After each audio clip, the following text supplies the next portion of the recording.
Kisah orang kudus hari ini tanggal 14 Juni adalah Santo Methodius. Halo teman-teman, jangan lupa like, komen, dan subscribe. Jangan lupa juga ya hidupin loncengnya. Selamat menonton channel Pak Aman. Dadah! Methodius hidup pada abad ke-8. Ia lahir dan dibesarkan di Sisilia. Methodius mengenyam pendidikan tinggi dan ia menghendaki jabatan sesuai untuknya. Sebab itu, ia memutuskan untuk berlayar ke Konstantinopel agar dapat memperoleh kedudukan penting di istana kaisar. Dalam perjalanannya ke sana, ia bertemu dengan seorang biarawan kudus yang berbincang dengannya dalam suatu percakapan yang panjang serta mendalam. Segala pertanyaan tentang Tuhan dan kehidupan abadi bermunculan dalam benak Methodius.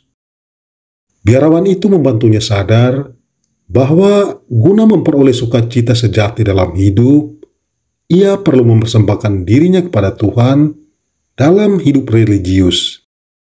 Jadi, ketika Methodius tiba di Konstantinopel, ia melewati istana dan menuju sebuah biara.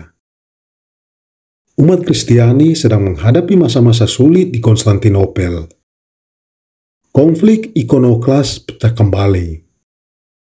Sebagian berpendapat bahwa adalah salah memiliki gambar-gambar ataupun ikon-ikon religius. Mereka keliru karena menyangka bahwa orang berdoa kepada gambar atau patung dan bukan kepada pribadi yang diwakilinya. Terjadi pertikaian sengit dan kaisar ikut campur di dalamnya. Ia sependapat dengan orang-orang yang menolak penggunaan gambar dan patung dalam ibadah. Sebaliknya, Santo Methodius tidak sependapat dengan kaisar. Ia paham betul mengapa umat Kristiani membutuhkan sarana gambar dan patung dalam beribadah. Ia lalu diminta oleh Patrik Nikoporos untuk pergi ke Roma dan mohon Bapa Suci untuk menyelesaikan persoalan. Ketika ia kembali, kaisar menjatuhkan hukuman penjara selama 7 tahun kepadanya. Methodius menderita dalam sel penjara yang gelap serta pengap. Namun demikian, ia tidak patah semangat. Ia tahu bahwa Yesus akan mempergunakan penderitaannya untuk menyelamatkan gereja. Pada tahun 842, kaisar wafat. Istrinya Maharani Theodora menggantikannya karena putra mahkota Mikael III saat itu masih bayi. Maharani mempunyai pendapat yang berbeda dari suaminya. Ia berpendapat bahwa orang seharusnya bebas mempergunakan sarana patung, ikon, dan gambar-gambar kudus apabila mereka menghendakinya. Maharani Theodora lalu memulihkan penggunaan ikon dalam ibadah gereja.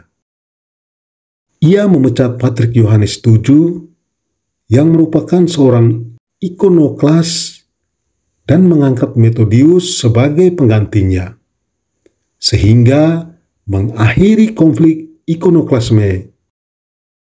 1 minggu setelah menjadi Patrik, bersama dengan Maharani Theodora dan Pangeran Mikael III, Methodius melakukan prosesi kemenangan dari gereja Blasernae ke Basilika Hagia Sophia pada 11 Maret 843 dan memulihkan ikon di gereja.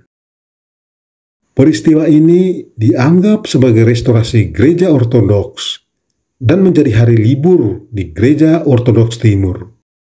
Dirayakan sampai hari ini pada setiap tahun pada hari Minggu pertama Puasa Agung, dan dikenal dengan sebutan Kemenangan Ortodoks. Santo Methodius menulis karya-karya indah tentang teologi dan kehidupan rohani. Ia juga menuliskan riwayat hidup para kudus dan juga sajak. Methodius menjadi Patrik selama 4 tahun, lalu wafat pada tanggal 14 Juni 847.